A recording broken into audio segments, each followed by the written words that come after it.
ఇచ్చిన సోదరిమణి షర్మిల గారికి హృదయపూర్వక నమస్కారాలు తెలియజేస్తూ ఉన్నాను. నేను ఈరోజు ఒకటి వస్తుందని అనుకోలేదు. ఎందుకంటే దశాబ్ద కాలం నుంచి కూడా రాజశేఖర రెడ్డి గారు ఒక విధంగా మన మనసుల్లో ఉన్నా కూడా రాజకీయంగా కనుమరుగైపోయారనే విషయాన్ని ఇక్కడ చెప్పాల్సిన అవసరం ఉంది.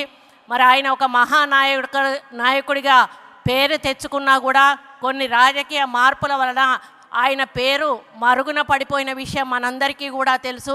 కానీ ఈరోజు రాజశేఖర రెడ్డి బిడ్డగా వైఎస్ షర్మిల గారు మళ్ళీ తన తండ్రిని ప్రజల్లోకి మరి తీసుకొచ్చి నానా నేనున్నాను అనేటువంటి ఒక భరోసా కల్పించి రాజశేఖర రెడ్డి గారిని మన ముందుకు తీసుకొచ్చినందుకు మరి వారిని అభినందిస్తూ ఉన్నాను.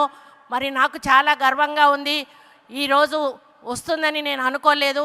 ఎందుకంటే ఇప్పుడే రామచంద్రరావు అన్న చెప్పినట్టుగా నా భర్తకు ప్రాణదానం కల్పించిన రాజశేఖర రెడ్డి గారి కోసం ఆ రోజు నేను మంత్రి పదవిని వదిలిపెట్టుకున్న విషయం మీ అందరికీ కూడా తెలుసు.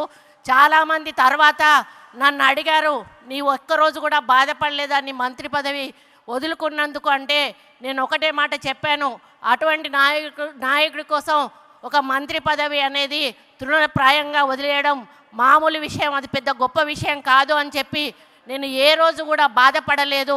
కాబట్టి అటువంటి మహానాయకుడు మన కాంగ్రెస్ పార్టీలో ఉండి మనకు సేవలు అందించి మళ్ళీ వారి కూతురు ఇక్కడ కాంగ్రెస్ పార్టీకి బాధ్యత వహిస్తూ ముందుకు తీసుకెళ్తున్న తరుణంలో పొన్నం ప్రభాకర్ అన్న చెప్పినట్టుగా తప్పకుండా రేవంత్ అన్న మా తెలంగాణ ప్రజలందరం కూడా ఆంధ్రప్రదేశ్లో కాంగ్రెస్ పార్టీ అధికారంలోకి వచ్చే వరకు మీ వెన్నంటి ముందుకు నడిపిస్తామని తెలియజేసుకుంటూ ఈ వేదిక మీద నుంచి మా ముఖ్యమంత్రి గారు రేవంత్ అన్నను ఒక్కటే రిక్వెస్ట్ చేస్తూ ఉన్నాను.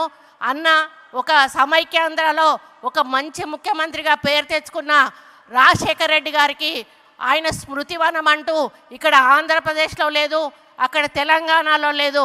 కాబట్టి మీరు మీ నాయకత్వంలో ఆయనకు హైదరాబాద్లో తప్పకుండా ఒక స్మృతివనం ఏర్పాటు చేసి ఆ నాయకుడిని చరిత్రలో నిలపాలని ఈ వేదిక మీద నుంచి రిక్వెస్ట్ చేస్తూ మీ అందరికీ ధన్యవాదాలు అర్పించుకుంటూ సెలవు తీసుకుంటా ఉన్నాను. జై హింద్.